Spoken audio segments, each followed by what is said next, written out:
For the better part of the last 48 hours, a thought's just been completely brewing in my brain, and I think it's finally ready to share. For the first time in human history, we as humans are being faced with a technology that is causing us to question our meaning. And that is something I find fascinating, because what even is meaning? It's such an abstract concept. What does it mean to put everything we know, we see, and we feel in this day and age into question?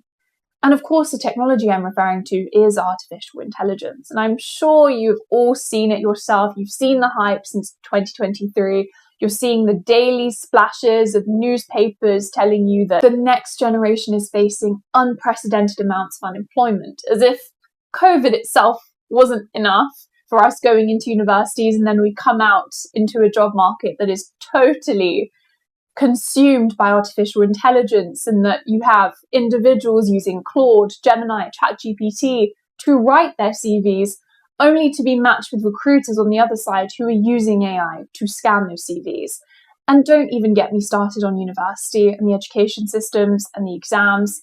Some American universities have actually taken to completely banning artificial intelligence overall, and that actually in-person exams are the best way forward. That's a whole other video. I'm very passionate about education, so we'll go deep into my thoughts on that. But today, I really would like us to question and to center the idea of meaning for humans in AI. And for a little bit of context to me, my name is Idea Baira. I run my own AI company after graduating from university in cell biology. Crazy, I know. But I've definitely seen what the opportunities are like with AI after self-teaching myself back in 2022 when I first came across ChatGPT. And I really, truly do believe that anyone can learn the technology. However, it is important to understand the critical skills you need when you're dealing with those. And I always say I really did become the epitome of leap and the net will appear. My background isn't in computer science. I was in the lab for most of my degree, constantly looking at the cells, looking at cancer diagnostics and the mechanisms behind that. And in fact, I really went into university thinking, I will come out with a PhD in cell biology. I'm going to cure cancer. That was very much my mindset. And of course, the world has an interesting way of giving you opportunities and opening doors and putting you at crossroads, and it's up to you to navigate those. And my personal story and my journey into finding meaning in the age of AI was going to a biotech internship in the summer of 2023 in Paris, attending there for about a couple months and realizing that actually that wasn't my thing anymore. That as much as I loved the biology and the technology and the mechanics of how it all congregated together in the lab especially, I didn't feel the same spark and passion that I thought I would. And so, again, when you leap, the net truly appears. And after those beautiful 2 months in the summer, I unfortunately didn't know what my pathway was going to be. I still had another 2 years left at university. And I actually realized that, hang on a second, I had a talent for picking up external information, digesting it, using it, if you will, experiencing it myself, and then helping others on the same journey. I had done the same with a nonprofit prior, but this time I realized that AI was there for me to utilize, provided that I took the step forward. And again, I wasn't a huge coder. I'd taken failed attempts at coding boot camps. I didn't really see the world in numbers and logic that others often do. However, what I did realize is that I really love the human side of the technology. And that, I suppose, has become finding my meaning in the age of AI. How do we connect humanity, humans, back to the technology? And to tie back into those job losses and the most unprecedented times possible, I've come to understand that taking the leap into the world of entrepreneurship, which is not for the weak, by the way, most definitely makes you realize that in such uncertain times that we live in today, the only thing certain is you. You are the only certain foundation in everything you are experiencing. It's you, your subconscious beliefs, your talents, your skills, your experiences, how you think, feel, move, your ideas about the world. It all stems from you. And when we're focusing on AI, taking away, automating all of those jobs, which, by the way, a large majority of what you're reading is hype, that of course these companies have a best interest to portray to you, but that's a whole other story. We must understand that we're not scared about AI taking away our jobs. That's not the crux of it if we look on a deeper biological level. We are afraid that we are going to lose meaning. Because especially in the Western societies, we have spent so much of our lives attaching our identity, our understanding of the world to the work we are producing. Again, I highlight this particularly in the United Kingdom, Europe, the Americas, because actually, if I asked you to take a step back for a second and tell me when was the last time you did something wasn't for the purposes of productivity, and I don't mean monetizing your writing, creating videos for the sake of making money of those. I mean genuinely sitting back and going to a pottery class just because you want to try it or you're good at it, going horse riding, reading a book. When was the last time you did something that didn't have a deadline, wasn't in terms of monetary value, and actually allowed you to express yourself freely? A lot of individuals could not answer that question. If they did, they would shrug their shoulders and say, well, my boss has given me this really strong deadline, or I'm running a VC-backed startup. Who has time for that? Well, I mean, you have time to watch this video. That's the first thing I would say.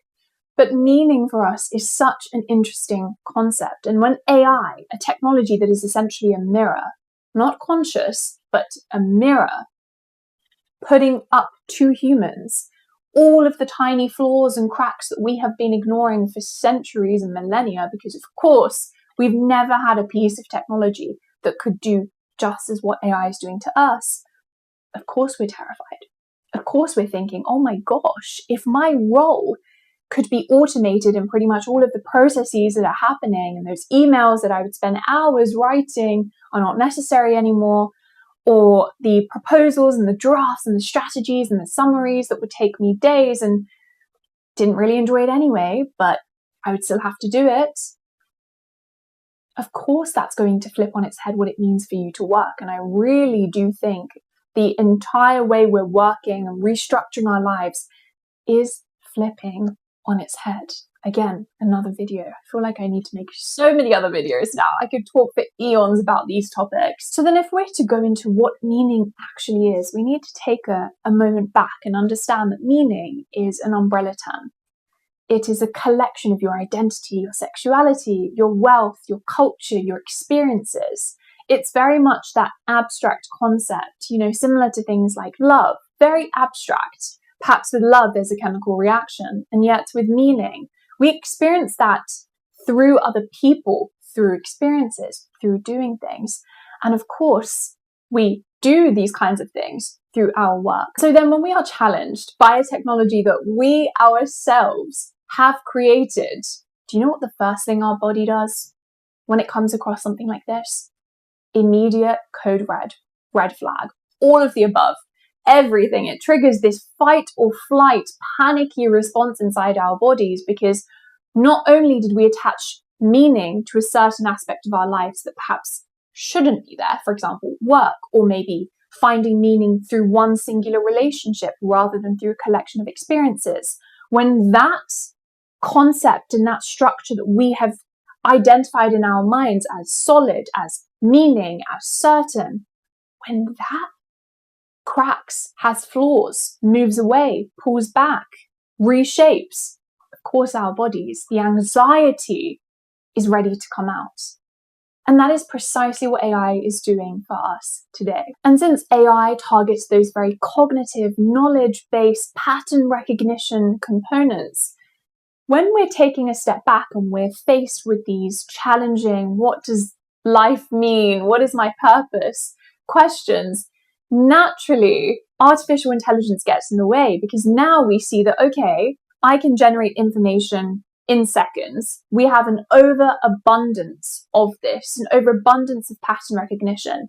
Our brains as humans are wired to sit back and think, okay then, where do I belong in this? And because those authority and sources-based components feel so much weaker in today's day and age, when we're faced with these questions, our responses are weaker too. We become cloudy because not only are we overstimulated from the overwhelming amounts of content, not including TikTok and social media, that's a whole other story, mainly artificial intelligence focused, we must understand that then when we have time to reflect, we're almost reflecting on all of the content we have been consuming. We're not giving ourselves enough free time to sit and think, what are my thoughts? And again, when we go back to the human brain component, there are some real dynamics that are being directly impacted. It's triggering the primitive parts in our brain that still live there after centuries and centuries. Interestingly, status anxiety and our comparative worth is being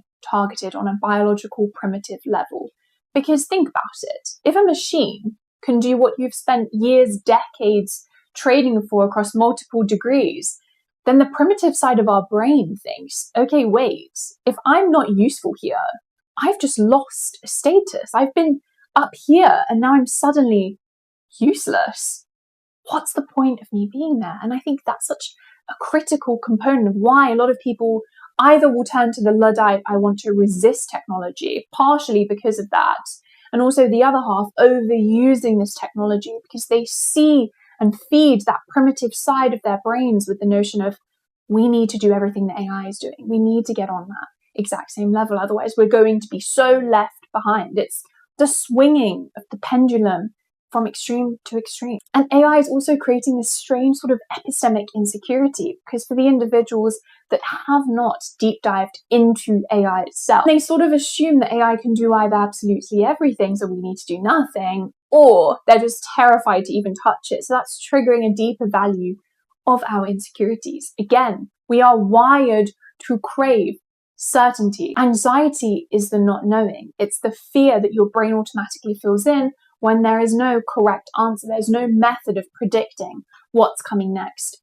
That is what AI is triggering for us. And interestingly, when I was doing some research on this, 3 really core points came up on what AI really is getting wrong. The first being how AI is being embedded into our society and the way we live and we think and we work, because we assume that AI is going to be either one size fits all, so we can add it directly into our processes and it's done. On an opposite level, we think that we need to do absolutely everything to AI and over process everything, over operationalize to get one correct tiny answer. Naturally, there's downsides to both. And another is as if all we care about really is productivity as a society, because actually at that speed, meaning isn't really that fungible. And then, of course, confusing information with understanding. Just because AI can regurgitate pieces of information that have been created many moons ago by other people, because AI, of course, these large language models are being trained on human-related data, it doesn't mean that it's understanding what it's creating to you. And hence why that understanding from the human element is absolutely critical. So then, how do we find meaning? If we've kind of established meaning as this crazy big umbrella term that we can't really comprehend and understand, and that in the Western society, meaning is directly tied to work, sometimes to relationships, it's not really a healthy thing, I would say. Then again, when we're members of these societies, you naturally morph into what the other person is doing. So then, how do you actually step back in this crazy unprecedented time and find meaning? First thing I'm going to say, and you're probably not going to like it, is to stop treating your value as purely just output and transactional. Let me repeat that again. Stop treating your value as purely just output, productivity, and transactional. Which means all of the hobbies that you've been keeping in a Pandora's box at the back of your subconscious brain are ready to come out.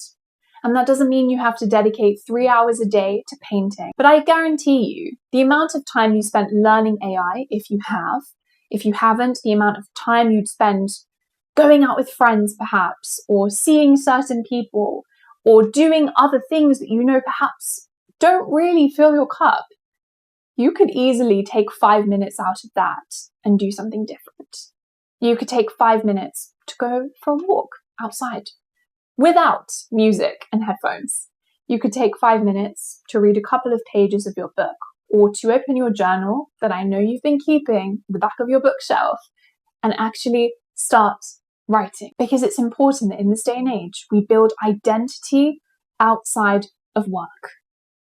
And identity, ironically enough, is coming back to us in so many different formats, and we're loving those in real life, in-person experiences and events. So maybe start a run club, go for coffee with your friend in the park and take a meditative walk. Do something a little bit different. Maybe walk the other way around your house just so you can see things differently. Nature really does something to us. And I'm not just saying that because I take daily walks, but I think it's incredibly important to stimulate the other parts of your brain that are calling for you to do so through creativity. Because inherently, we are all creative beings. We all have the same life energy that is creative energy. It's just not being used. And in fact, AI is becoming an amplifier of this. It's forcing us to confront the parts of us that have been hiding those creative and meaning elements. And now number 2, the first was for yourself. Number 2 is for your mind. Start to develop judgment rather than just overconsumption. Great, you've been using AI tools. Great, you're ahead of the game, you know how to prompt. Or amazing, you started creating content, but that means you have to scroll quite a lot on social media. Take a step back from all of it for a little bit and develop those critical skills that AI just cannot replace. Rather than outsourcing all of your thinking immediately and going straight to Copilot and saying, please summarize this entire email, draft it into this proposal, and send it to my boss. Take a step back and think, okay, where could I actually input my own opinion and my own judgment that I know I have from decades or years or months of experience? Include that in. Start to critically analyze and think about those outputs. Don't just ask Perplexity a question and step back and say, right, job done. Question it. Say, why did you choose that? Help me think critically about this. What could be done differently here? Dissect, pick apart the answers you're being given. Because remember, 2 things. AI can hallucinate. It can make things up. It's a pattern recognition prediction machine. It's not generating novel insights. And equally, number 2, it has biases because of the data it was trained on. For different ethnicities and sexualities, of course, there are going to be missing gaps in the data, because look back at history to answer that question.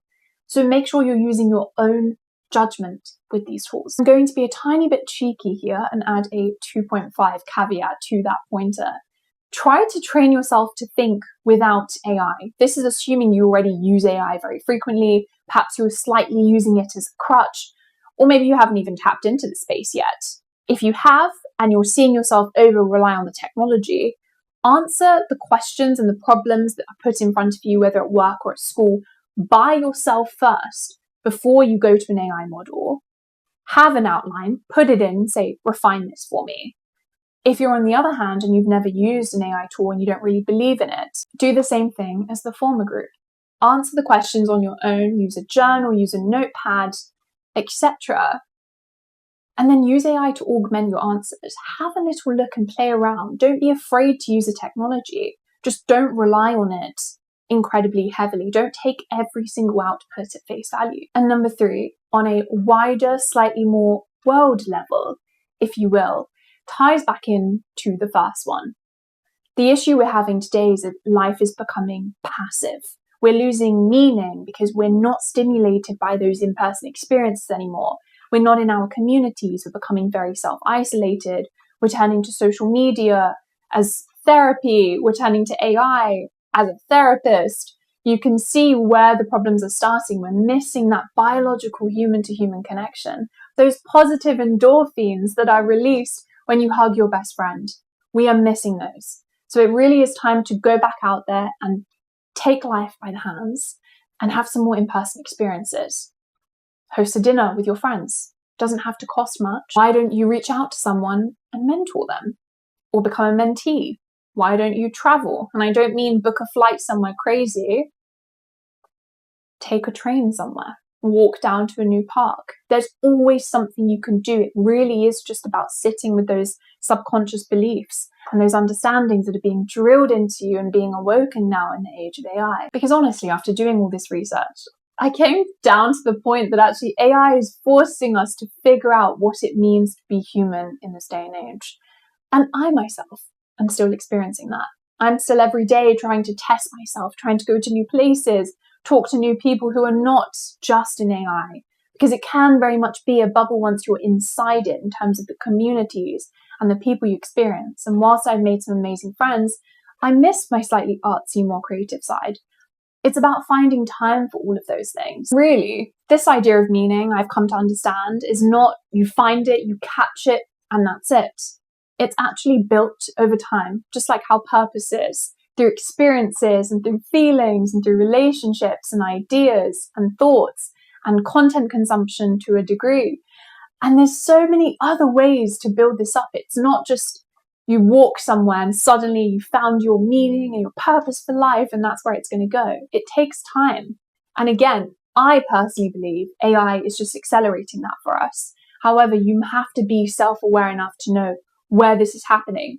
Are you using it as a crutch? Are you over relying on it? How can you step back away from it? And I want to leave you with a little set of quotes. Number one, don't let AI replace your ability to think.